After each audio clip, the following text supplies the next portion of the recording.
Happy Monday. It's Motivational Monday with Maureen. And of course, I have a scripture for you from Psalms 121. And I'll tell you why. So last week, I had a day that I was just really having a hard time emotionally. My mind was just going crazy, and I was just had all these thoughts that weren't serving me very well. And it was just making me upset and hurt, and all of a sudden I just said, what am I doing to myself? Why am I allowing this to go on? And so the scripture is so good. From Psalms 121, it says, I will lift up my eyes to the hills, from whence my help comes from. My help comes from the Lord who made heaven and earth.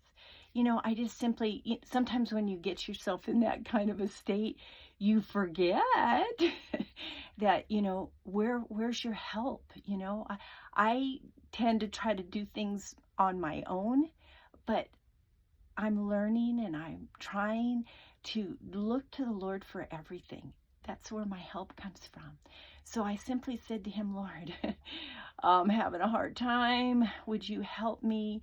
Would you help me? Would you comfort me? Would you speak to me? And however you want to do it, you really have to leave it up to him, because sometimes if you decide how he should rescue you or intervene in situations, you're going to miss his help because you're looking in the wrong place. So you know what? He's so good. He helped. He sent help for me. And once I left it with him, it like quieted all the thoughts in my mind. It's amazing. But that's how big our God is. So I just want to encourage you, sometimes if you get into that kind of a place where your mind is just taking you away, look to the hills from where your help comes from. Your help comes from the Lord, the maker of heaven and earth. If he can make heaven and earth, if he made you and I, he can help us. So there you go. There's some motivation. There's some encouragement. I love you guys. I'll see you next time.